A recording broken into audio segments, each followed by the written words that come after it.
బహుశా అందుకే ఆయన విద్యాశాఖను హోంశాఖ ఆయన దగ్గర పెట్టుకున్నట్టున్నాడు. రాష్ట్రంలో రేవంత్ రెడ్డి గారే విద్యాశాఖ మంత్రి, ఆయనే హోంశాఖ మంత్రి. విద్యాశాఖ దగ్గర పెట్టుకొని ఈరోజు మొత్తం ప్రభుత్వ విద్యా వ్యవస్థను సర్వనాశనం చేసిండు. గురుకులాల్లో చూస్తున్నారు, సుమారుగా 60 మంది పిల్లలు ఈరోజు విషపూరితమైనటువంటి ఆహారం వల్ల ఇతర కారణాల వల్ల చనిపోవడం జరిగింది. సుమారు ఒక 1200 మంది ఆసుపత్రుల పాలైంది. ఇంత జరిగినా కనీసము చీమ గుట్టినట్టు కూడా అవుతలేదు ప్రభుత్వానికి. ఇంకోవైపు ఫీజు రీయింబర్స్మెంట్లు, స్కాలర్షిప్లు చెల్లించకపోవడం వల్ల ఈరోజు యూనివర్సిటీలు, Kakatiya university, Osmania university, Satavahana university, Palamuru university, MG యూనివర్సిటీలో ఈరోజు పరీక్షలను వాయిదా వేసేటువంటి పరిస్థితి వచ్చింది. 8,000 కోట్ల రూపాయల స్కాలర్షిప్లు, ఫీజు రీయింబర్స్మెంట్ బకాయి పడ్డది ప్రభుత్వం. 2 లక్షల ఉద్యోగాలు ఇస్తామన్నారు సంవత్సరంలో.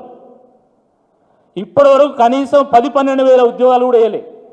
కానీ తెల్లారు లేస్తే ఈరోజు 30,000 ఇచ్చినామని ఒక ఆయన, 40,000 ఇచ్చినామని ఇంకో ఆయన, 50,000 ఇచ్చినామని ఇంకో అతను, నేనేమైనా తక్కువ పోయినా అని చెప్పేసి ఆయన కాంగ్రెస్ పార్టీ అధ్యక్షులు మహేష్ గౌడ్ గారు 70,000 ఇచ్చినామంటారు.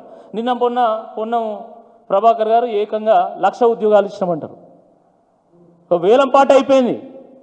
మీడియా ముందు వేలంపాట, మీడియా వెనుక సర్కారీ వారి పాట, సర్కారీ వారి వాట. ఇది జరుగుతున్నది. జాబ్ క్యాలెండర్ ఏమో జాబ్లెస్ క్యాలెండర్ అయిపోయింది. నిరుద్యోగ భృతి ఇస్తామన్నారు, జాడలేదు.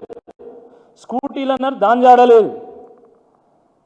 వీటన్నిటి గురించి ప్రశ్నించడానికి విద్యార్థులు సిద్ధమైతే వాళ్ళ మీద లాఠీలు చూపిస్తారు.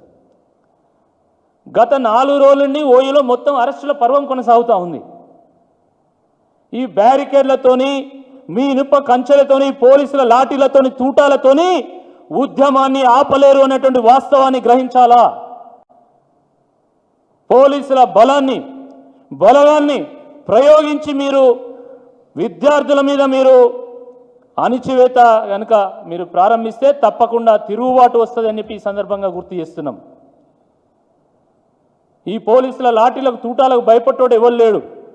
ఇదే తెలంగాణ ఉద్యమంలో, ఇదే ఉస్మానియా యూనివర్సిటీలో ఏ రకంగా ప్రాణాలకు తెగించి విద్యార్థులు పోరాటం చేసిన మీ అందరూ కూడా తెలుసు. కాబట్టి అలాంటి ఓయూకు రావడాన్ని మేము స్వాగతిస్తాం తప్పకుండా. ఒక ముఖ్యమంత్రిగా ఆయన ఎక్కడైనా తిరగొచ్చు, ఆ స్వేచ్ఛ ఉంది. కానీ మీ ఇచ్చినటువంటి హామీలను నెరవేర్చి ఓయూ గడ్డ మీద అడుగు పెట్టాలని చెప్పి డిమాండ్ చేసినటువంటి విద్యార్థుల డిమాండ్లో నిజాయితీ ఉంది. కాబట్టి వాటిని నెరవేర్చి మీరు అడుగు పెట్టాలి. ఆ రోజు మీరేమన్నారు? కేసీఆర్ గారి హయాంలో ఇనుప కంచెలు ఉన్నాయన్నారు. మరి ఈరోజు మీరు ఏం చేస్తున్నారు? చెప్పేమో నీతులు, చేసేమో ఈ పనులు. కాబట్టి వెంటనే నిన్న రాత్రి నుండి అరెస్ట్ చేసినటువంటి విద్యార్థులను వెంటనే రిలీజ్ చేయాలా. ఈ విద్యార్థి లోకానికి క్షమాపణ చెప్పాలి.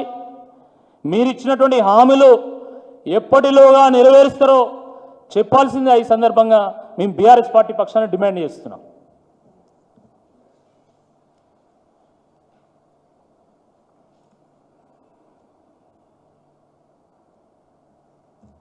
Thank you. నమస్తే.